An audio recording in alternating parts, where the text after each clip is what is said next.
Guys, आज मैं फिर एक नए टॉपिक के साथ आप लोग के बीच उपस्थित हूँ। आज का टॉपिक हमारा सीरीज बाय सीरीज बढ़ते हुए आज हम एक्सक्लेमेटरी सेंटेंस की तरफ आए हैं। तो गाइज, हमने आपको बताया था पहले कि इंग्लिश लैंग्वेज में 6 प्रकार के सेंटेंसेज होते हैं। उस पर आधारित वीडियोज मैं सिस्टमेटिक ढंग से अपलोड करते रहा। सबसे पहले मैंने आपको स्टेटमेंट बताया, उससे जुड़े हुए बहुत सारे जो ऑक्सिलरी वर्ब्स थे, is, am, are, was, were, should, must, ought to, may, might, can, could, इन सब के बारे में गहराई में मैंने अपने कई प्रीवियस वीडियोज में जिक्र किया और डिटेल्स में आपको समझाया भी बताया। आज का जो हमारा वीडियो है ये एक्सक्लेमेटरी सेंटेंस पर है, जिसके यूज इससे जस्ट प्रीवियस वाले जो वीडियो है इम्परेटिव सेंटेंस उसी तरह से ये यूज होता है, बट ये और ज़्यादा स्टूडेंट को कंफ्यूज करता है क्योंकि ग्रामर इसमें ग्रामर में किया गया है, एक जगह पर वर्ड्स को मेंशन कर दिया जाता है, बट इससे जो जुड़े हुए स्ट्रक्चर्स है मैं कभी भी किसी ग्रामर में एक जगह पर नहीं देखा हूँ, बट मैं अपने स्टूडेंट्स को एक साथ लाकर इसे पढ़ाने का प्रयास करता हूँ। तो गाइज, इससे आपको काफ़ी बेनिफिट्स मिलते हैं। एक्सक्लेमेटरी सेंटेंसेज ऐसे सेंटेंसेज होते हैं जो जुआ, खुशी, शौरो, दुख, सरप्राइज, आश्चर्य, कंटेम्प्ट, नफरत, इन सारी चीज़ों का जिक्र करते हैं। तो एक्सक्लेमेटरी सेंटेंसेज के साथ सबसे बड़ी विशेषता यह है कि जो एक्सक्लेमेटरी वर्ड्स होते हैं वो अपने आप में एक सेंटेंस का निर्माण कर देते हैं, या वो फ्रेजेज जैसे बिहेव करने लगते हैं, या नहीं तो स्ट्रक्चर के रूप में भी वो व्यवस्थित होते हैं। तो गाइज, एक्सक्लेमेटरी सेंटेंसेज के बारे में आपको जानना बेहद ज़रूरी है, क्योंकि इसमें आप मुश्किल से 2-3 वर्ड्स के बारे में ही आपको जानकारी रहती है, नहीं तो यूजुअली आप कंफ्यूज हो जाते हैं कि ये उड कैसे आ गया, कुड क्यों आ गया, ये वर्ड क्यों हुआ। तो आज मैं डिटेल्स में आपको बताने जा रहा हूं और आप निश्चित रूप से बेहतर ढंग से समझेंगे, क्योंकि मैंने पहले भी आपको जितने सारे वीडियो अपलोड किया उसमें बड़े सिस्टमेटिक ढंग से फ्रॉम बॉटम से टॉप की तरफ मैंने आपको बताया, फ्रॉम बॉटम से टॉप की तरफ मैं ले जा रहा हूं, जिससे आपको चीज़ों को बेहतर ढंग से जानने में सहूलियत होगी। यदि आप में से कोई भी एक नए रूप में चीज़ों को सीखना चाहते हैं तो निश्चित रूप से आपको बेनिफिट मिलेगी। प्लस आप में से ऐसे भी स्टूडेंट्स होंगे जो चीज़ों को पहले से जानते होंगे, उनके लिए भी ये मेरा वीडियो काफ़ी फ़ायदेमंद होगा। ठीक है, तो आज मैं इन चीज़ों को बारीकी से बतलाऊंगा और आप भी बेहतर ढंग से समझेंगे। ऐसे तो मैं YouTube वीडियो बीच बीच में जब भी समय मिलेगा मैं आपके लिए लाते रहूँगा, लेकिन गाइज, मेरे ऑनलाइन लाइव क्लासेज भी चलते हैं, जिसको मैं पिछले मोर देन 1 मंथ से अधिक से पढ़ा रहा हूँ। यदि आप में से कोई भी इंटरेस्टेड हो भारत के किसी भी कोने से तो मुझे ज्वाइन कर सकते हो, या बिहार के किसी कोने से या समस्तीपुर के किसी कोने से हो तो आप मुझे ज्वाइन कर सकते हैं। ठीक है, मैं जान रहा हूँ कि अभी कोविड-19 की कंडीशंस हैं जिसमें लोग घर पे बंधे हुए हैं, तो इसीलिए मैंने भी ऑनलाइन क्लासेज पर थोड़ा सा ध्यान दिया है। यदि आप में से कोई इच्छुक हो तो ज्वाइन कर सकते हैं, लेकिन यदि आप आर्थिक तंगी या किसी असुविधा से गुजर रहे हों तो निश्चित रूप से मेरा यह वीडियो फिर भी आपके लिए लाभान्वित होगा, और निश्चित रूप से जो सामाजिक और आर्थिक रूप से कमज़ोर विद्यार्थीगण हैं उनके लिए भी हमारे वीडियोज निश्चित रूप से लाभकारी साबित होंगे। तो चलिए गाइज, आइए आज मैं आपको एक्सक्लेमेटरी सेंटेंस की तरफ ले चल रहा हूँ। तो सबसे पहले मैं आपको एक्सक्लेमेटरी सेंटेंस या जो इंटरजेक्शंस होते हैं उसके बारे में मैं बता रहा हूँ। इंटरजेक्शन ही जो है जब सेंटेंसेज का रूप ले लेता है तो फिर वो एक्सक्लेमेटरी सेंटेंस के रूप में व्यवहार होने लगता है। तो इसलिए interjection is something like exclamatory sentences, क्योंकि यही इंटरजेक्शन आगे एक्सक्लेमेटरी वर्ड्स के रूप में जाने जाते हैं, और इसके बाद ही फिर तब मैं और दूसरे टॉपिक्स में आऊँगा। तो सबसे पहले आप जाने इंटरजेक्शन होता क्या है। It is a word that expresses sudden feeling या इमोशन। इंटरजेक्शन ऐसा शब्द होता है जो हमारे सडन फीलिंग्स को, हमारे अचानक आई हुई भावनाओं को प्रदर्शित करता है। जो सडन फीलिंग या इमोशंस होते हैं, अचानक जो भावना आती है खुशी के रूप में, दुख के रूप में, आश्चर्य के रूप में या नफ़रत के रूप में, तो ऐसी जो फीलिंग्स होते हैं, ये इमोशंस होते हैं, वो गाइज इंटरजेक्शन या एक्सक्लेमेटरी के अंतर्गत आते हैं। तो इंटरजेक्शन को जानने के लिए ये 3 बातें बेहद ज़रूरी है जानना कि जो इंटरजेक्शन यूज होते हैं ये सबसे पहले वर्ड के रूप में यूज होते हैं, जैसे ये सारे वर्ड्स जो आप देख रहे हैं उसके रूप में यूज होते हैं। ये कभी कभी फ्रेज के रूप में कन्वर्ट हो जाते हैं और एक कंप्लीट सेंटेंस के रूप में भी ये आते हैं, जो मैं कुछ देर में बताने वाला हूँ। तो गाइस सबसे पहले आप ये देखिए कि जब आपको जुआ, देखिए मैंने थोड़ा सा बड़ा लिखा है आपके लिए कि आपको सहूलियत हो। जुआ, जब हमें खुशी दिखलाना हो, ठीक है, हमें खुशी दिखलाना हो, आनंद दिखलाना हो, ठीक है, तो हम लोग उस स्थिति में ये सारे वर्ड्स का प्रयोग हम लोग करते हैं, बशर्ते इसके साथ एक्सक्लेमेटरी मार्क भी होना चाहिए, जैसे हुर्रा, हा, उसके बाद आह, उसके बाद हज्जा, उसके बाद हिप हिप हुर्रा, ठीक है, जो हम खुशी जाहिर करने के लिए जीत के दौरान, ठीक है, किसी कप को जीत लिए, ठीक है, किसी टूर्नामेंट को जीत लिए, तो हम लोग कहते हैं हिप हिप हुर्रा, हुर्रा।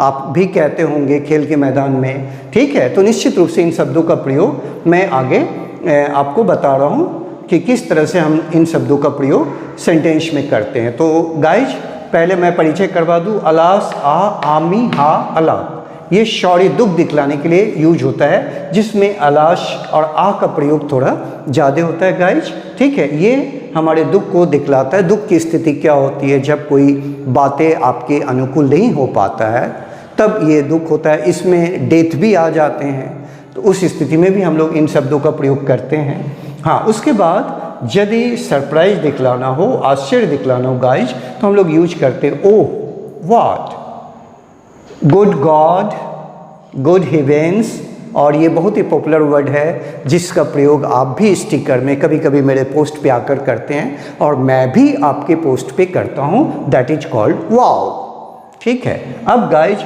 यदि किसी का ध्यान आकर्षित करना हो तो हम लोग यूजुअली बोलते बोलते कहते हैं listen, listen to me, look, I want to tell you, hello, how are you, how do you do. तो लो, हर्ष, हाफ, इस तरह के जो वर्ड्स होते हैं हम लोग अटेंशन या ध्यान के लिए इन शब्दों का प्रयोग करते हैं। अब जब अप्रूवल की बात हो, अनुमोदन की बात हो गाइज, तो हम लोग ये कुछ वर्ड्स है जिसका प्रयोग करते हैं, जैसे bravo, well done, splendid, okay.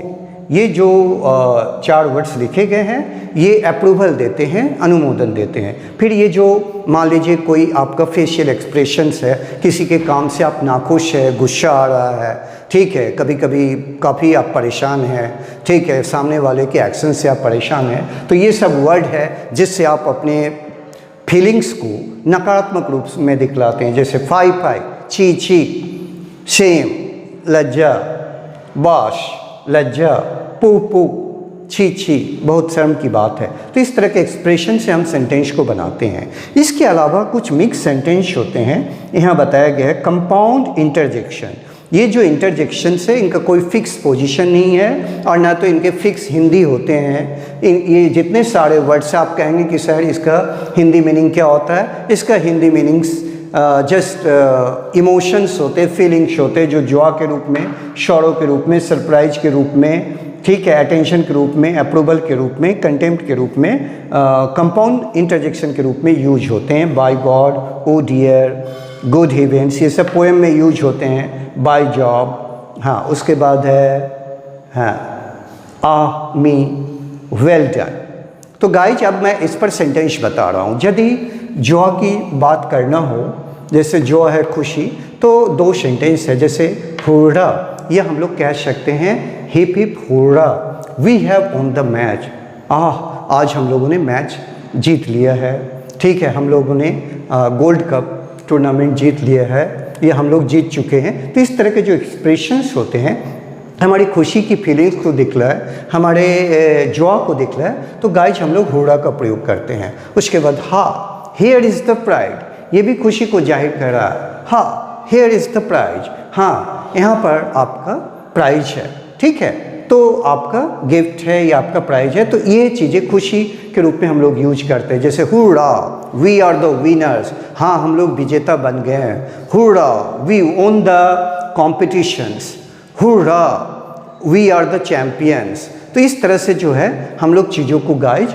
बेहतर ढंग से यूज करते हैं। हाँ, अब आप यहाँ पर देखिए, आप यहाँ पर देखिए, यदि हमें शौरो या दुख दिखलाना हो, शौरो या दुख दिखलाना हो गाइज, तो हम लोग यूज करते alas, he is no more dead, ओ अब वह इस दुनिया में नहीं रहे, ओ वह गुजर गए। तो ये जो एक्सप्रेशंस होते हैं ये अलाश इसके लिए यूज होता है। ही हैज चीटेड यू, यदि किसी कारण या किसी वजह से भावना को ठेस पहुंची हो तो हम लोग ऐसे भी कहते हैं ही हैज चीटेड यू, ओह उसने आपको चीट कर दिया, आपको धोखा दिया।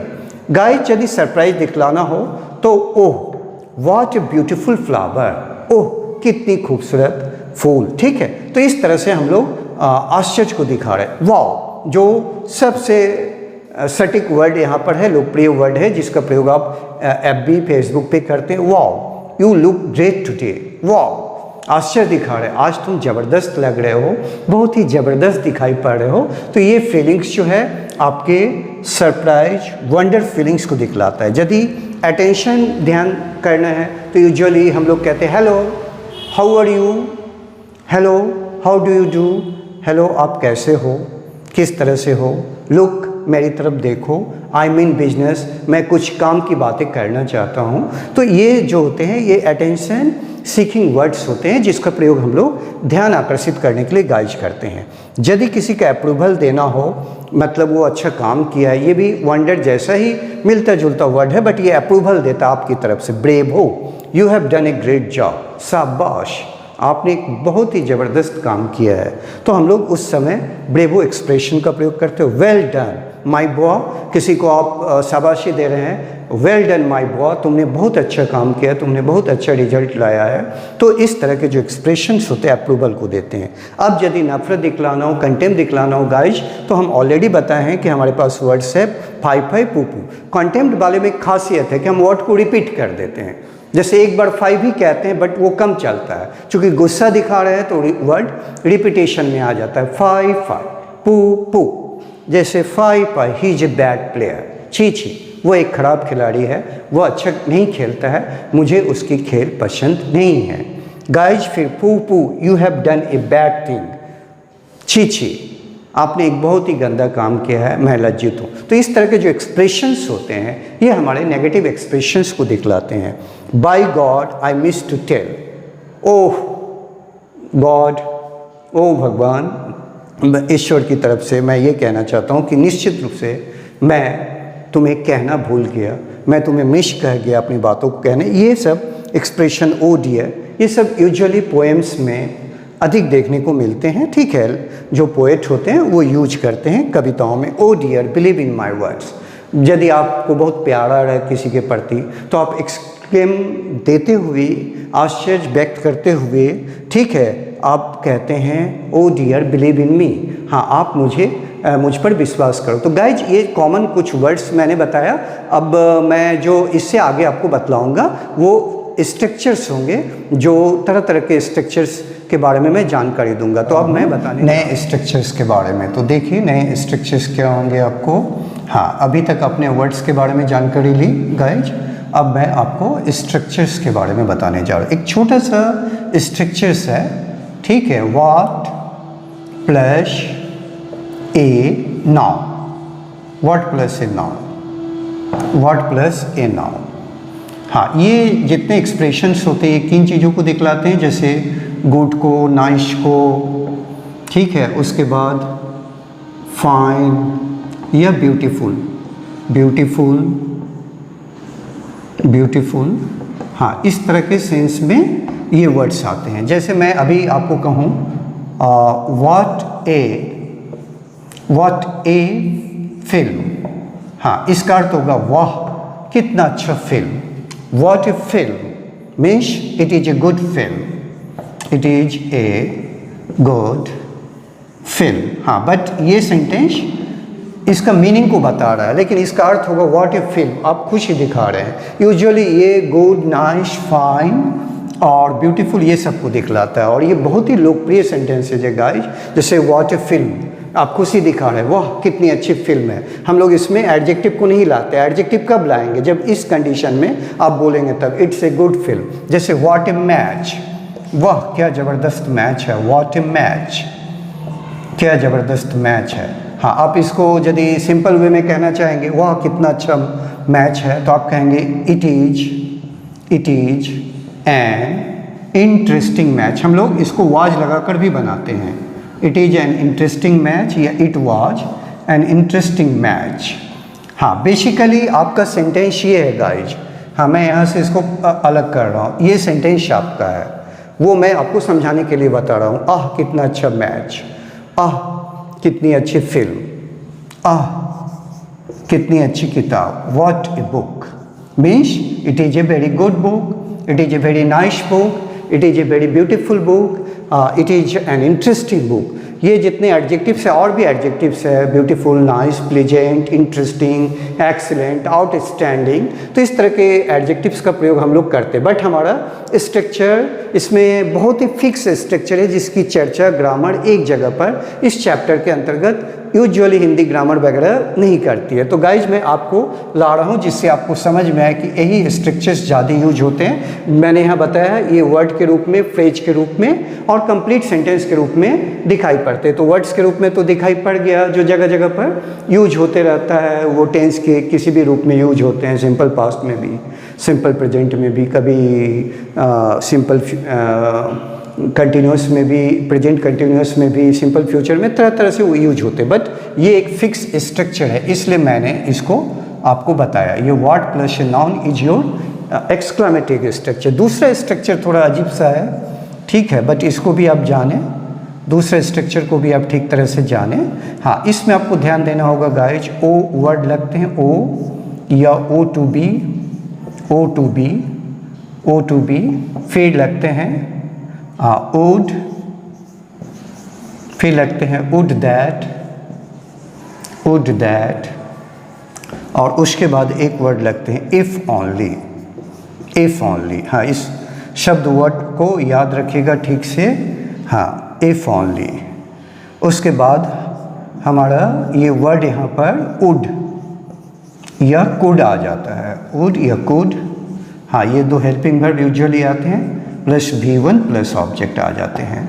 कभी कभी हाँ, हम इसको यहाँ से अलग कर दें, एक दूसरा पार्ट भी आता है जो हम आपको इमेजिनेटिव स्ट्रक्चर के अंतर्गत बतलाएंगे, बट यहाँ पर हम आपको एक्सक्लामेटरी सेंटेंसेज के रूप में बता रहे हैं, है प्लस V3 प्लस ऑब्जेक्ट। ये दोनों एक ही अर्थ को बता रहा है, ये दोनों एक ही अर्थ को बता रहा है। लेकिन गौर कीजिए गाइज, ये सारे जो वर्ड्स हैं अंग्रेजी में किस चीज़ को बतलाते हैं? I wish.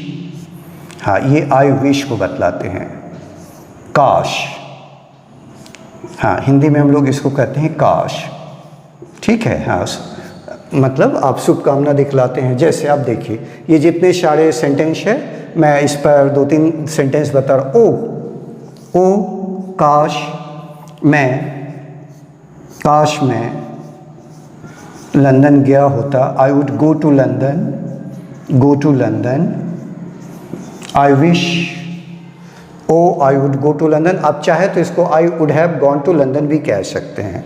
हम वुड और कुड का मीनिंग यहाँ पर एक जैसा है, दोनों में से कोई भी चाहे तो आप यूज कर सकते हो। उसी तरह वुड हैव या कुड हैव में से कोई यूज कर सकते हैं। अब दूसरा देखिए, ओ टू बी। हाँ, oh to be, you would have learned English. हाँ, अब मैं हैव लगाकर बता रहा हूँ, you would have learned English. काश आप अंग्रेजी सीख गए होते। हाँ, ये चिन्ह ही जो है अंतर दिखा रहा है कि एक्सक्लामेटरी सेंटेंस है गाइस, ठीक है। अब देखिए, वुड भी शुरू में आता है, जो बहुत कम जगह पर आप देखे होंगे कि वुड शुरू में आता है। ये भी आई विश को ही बताता है। ये जो वर्ड है काश को बता रहा है। जितने सारे वर्ड्स है 1 2 3 4 5, ये पांचों वर्ड्स जो है एक ही चीज़ को बता रहा है, काश। काश में दिल्ली गया होता, काश में लंदन गया होता, काश में अंग्रेजी सीख गया होता, ठीक है। काश आप क्रिकेट खेले होते, काश वे लोग मुंबई गए होते। अब देखिए वुड, हाँ वुड, हाँ, अब मैं काश के अलावा दे का प्रयोग कर रहा हूँ। They could have played cricket, काश वो क्रिकेट खेले होते। तो गाइज देखिए, ये बता रहे हैं। इसके बाद फिर मैं और एक आपको बता रहा हूँ, वुड हो गया, वुड दैट लगाकर मैं बता रहा हूँ। वुड दैट, हाँ वुड दैट, हाँ she could, she could pass MBA। ठीक है, हाँ, काश वह MBA एग्ज़ाम पास की होती। ये जो है वुड या कुड, ये जो है प्रोबेबिलिटी को बता रही है। वुड हैव या कुड हैव जो है संभावना को दिखा रही। काश मैं दिल्ली गया होता, I wish I could go to Delhi, I wish I would go to Delhi, या I wish I would have gone to Delhi, या I wish I could have gone to Delhi. अच्छा है, इसमें से कोई एक वर्ड एक्सक्लेमेटरी का आप लेकर बनाइए। जैसे देखिए, काश मैं दिल्ली गया होता या काश मैं लंदन गया होता, हम लोग इसको कैसे बनाएंगे? Oh I could go to London, ये भी सही है। उसके बाद oh to be, I could have gone to London, ये भी सही है। Would I could go to America, मैं अमेरिका गया होता। Would that I would have gone to America. काश आप अंग्रेजी सीखे होते। If only you could learn English, काश आप अंग्रेजी सीखे होते। If only you would learn English, काश आप अंग्रेजी सीखे होते। If only you would have learned English, काश आप अंग्रेजी सीखे होते। If only you could have learned English. तो गाइज, एक सबसे महत्वपूर्ण बात जो इस स्ट्रक्चर में ध्यान देना है, ये सारे वर्ड विश कर रहा है। और इसके बाद हम लोग हेल्पिंग वर्ब के रूप में वुड कुड हो तो V1 होगा, वुड कुड हैव होगा तो V3 होगा। तो गाइज, इसके अलावा भी ये सारे वर्ड्स जगह जगह पर यूज होकर चेंज करते हैं। जैसे hurrah, we have won the match, तो इसमें टेंस का प्रेजेंट परफेक्ट जुड़ा हुआ, वो हुर्रा, हमने मैच जीत लिया है। ठीक है, उसके बाद hip hip hurrah, we are winners. ये सिंपल सेंटेंस है कि खुशी की बात है कि हम लोग मैच जीत गए, ट्रॉफी जीत गए। उसके बाद alas, he has died, present perfect, ओ अब वो इस दुनिया में नहीं रहा। उसके बाद अलास, शी इज डेड, वो गुजर चुकी है। Oh she has passed away, ओ गुजर चुकी है। तो इस तरह के जो एक्सप्रेशंस होते हैं वो टेंस में जुड़ जाते हैं। बट यदि स्ट्रक्चर की बात करेंगे गाइज, तो यही 1 और ये 2 जो है, ये मेन एक्सक्लेमेटरी बनकर आपके बीच आते हैं और आपको परेशान करते हैं। जबकि यही सारी चीज़ें एक अलग चैप्टर आता है जिसमें मैं आपको इमेजिनेटिव के नाम से उसमें कभी जानकारी दूंगा।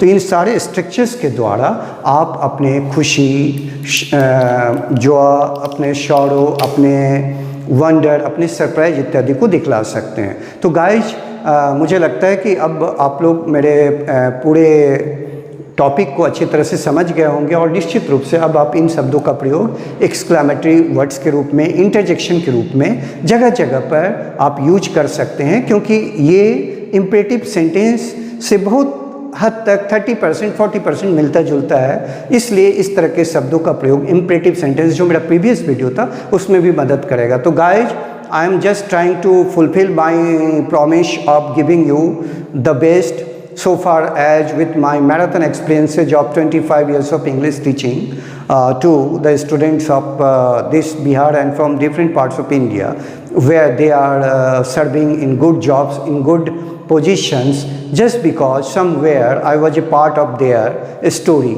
And that's the reason I hope that if any of you are interested and in joining me, then you are advised to join me through my online classes, where I conduct lots of some internal things which would not be possible every time to express through the YouTube videos. But despite all those factors, I try my best to give you as much as possible. But I occasionally come because I manage some time to do that for all of you.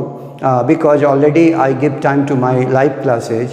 Thereafter, when I get time, usually on Saturday, Sunday, I make some videos for all of you to get better insight about the things which are happening in English world. So guys, just like my video because your like is my strength.